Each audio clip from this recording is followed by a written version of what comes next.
उद्या सकाळी इराचं भैरवसोबत लग्न होणार होतं, पण त्याआधी अर्णव तिला वाचवण्यासाठी पोहोचेल का? नमस्कार, मी यशस्वी. मनातले भावरंग या माझ्या यूट्यूब चॅनलवर तुमचे खूप खूप स्वागत. आज आपण डील ऑफ लव्ह या कथेचा 35वा भाग ऐकणार आहोत. इराला एका खुर्चीवर बसवलं गेलं. हात बांधलेले असतानाच भैरवचा थंड आवाज तिच्या कानावर पडला. थोडा वेळ शांत बस इरा, नंतर तुला सगळं काही नीट आणि व्यवस्थितपणे समजेल, असे म्हणून तो विचित्रपणे हसला. इराच्या अंगावर काटा आला. भीती होती, पण त्याहून मोठी होती ती न झुकण्याची जिद्द. भैरव समोर असतानाही तिच्या डोळ्यात एक शांत निर्धार होता. काहीही झालं तरी ती हार मानणार नव्हती. आता पुढे. इराला त्या ओलसर बंद खोलीत एकटंच बसवण्यात आलं होतं. डोकं अजूनही जड वाटत होतं. शुद्ध पूर्ण येत नव्हती, पण भान हरपलेलंही नव्हतं. हात मागे घट्ट बांधलेले, तोंडावरची पट्टी थोडी सैल झाली होती. प्रत्येक श्वासासोबत छातीत एक अनामिक धडधड उसळत होती. भिंतीवर ओलसरपणा होता. कुठेतरी पाण्याची गळती होत असल्याचा आवाज येत होता. कुजलेल्या भिंतीचा दर्प आणि पेट्रोलचा वास अजूनही नाकात रुतून बसला होता. दाराच्या फटीतून पिवळसर प्रकाश आत येत होता. त्या उजेडात इराच्या नजरेला समोरचं दृश्य स्पष्ट दिसलं. समोर एक जुनी खुर्ची होती. त्यावर नीट घडी घातलेली एक पिवळी साडी, बाजूला छोटासा दागिन्यांचा खोका आणि त्यावर ठेवलेलं लाल मण्यांचं मंगळसूत्र. इराच्या छातीत हे पाहून एक तीव्र कळ उठली आणि मनात प्रश्न निर्माण झाला. लग्न? तेवढ्यात दार उघडण्याचा आवाज आला. इराने मान वर केली. तेवढ्यात भैरव आत आला. तो अगदी निवांत चालत आत आला होता. जणू काही हा सगळा प्रकार त्याच्यासाठी रोजचाच होता. चेहऱ्यावर तेच थंड आणि आत्मविश्वासाने भरलेलं हसू, डोळ्यात गर्व, सत्ता आणि एक विचित्र मालकीची भावना. इराला पाहून तो म्हणाला, शुद्ध आली वाटतं. यावर इरा काहीच म्हणाली नाही. म्हणून मग भैरवच पुढे बोलायला लागला. बरं झालं, कारण मला तुला सगळं नीट समजावून सांगायचं आहे. तो खुर्ची ओढून तिच्यासमोर बसला. क्षणभर तिच्याकडे निरखून पाहिलं. इराला तर खुर्चीला बांधल्यामुळे मागे देखील सरकता येत नव्हतं. तो शांत आवाजात म्हणाला, हे अपहरण नाही इरा, तर माझ्याशी लग्न करण्यासाठी मी तुला इथे आणलं आहे.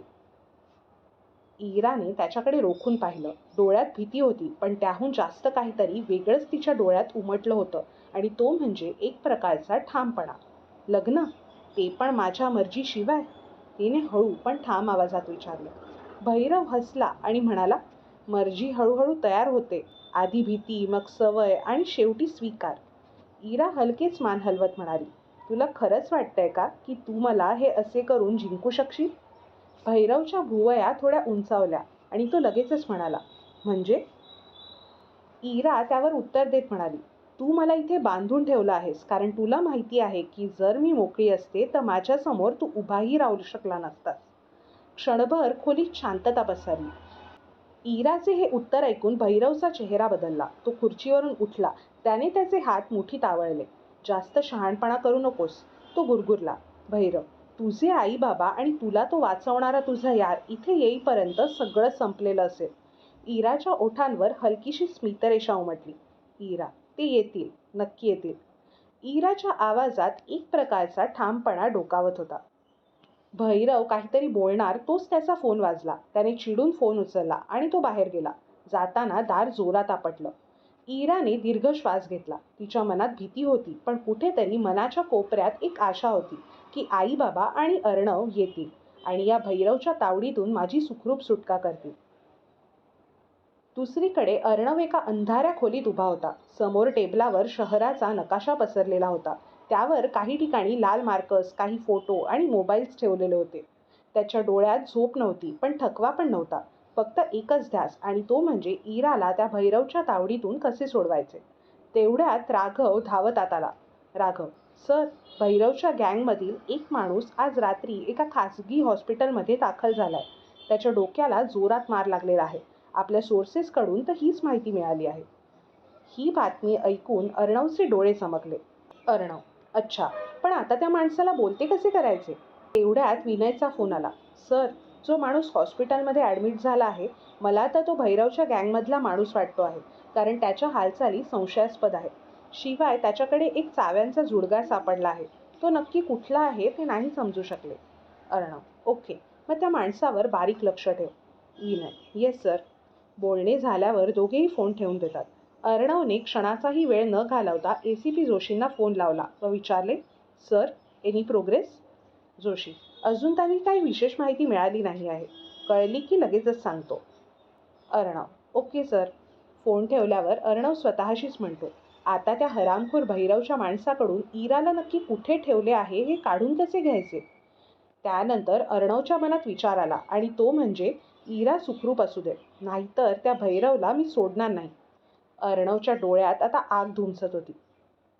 भैरव पुन्हा एकदा इराला बांधून ठेवलेल्या खोलीत आला. तेव्हा त्याच्या चेहऱ्यावर घाई नव्हती, उलट एक विचित्र शांतता होती. जणू काही सगळं आधीच ठरलेलं आहे आणि इराला आता ते फक्त स्वीकारायचं आहे. तो तिच्यासमोर उभा राहिला. त्याचा आवाज थंड होता, पण शब्द धारदार होते. भैरव, मी तुला उद्या सकाळपर्यंत वेळ देतो इरा. इराने मान वर केली. उद्या सकाळी आपण लग्न करतोय, तो पुढे म्हणाला. इथेच, शांतपणे, कोणताही गोंधळ नको. तो थोडा झुकला. तिच्या डोळ्यात थेट पाहत म्हणाला, त्या क्षणापासून तू माझी बायको असशील.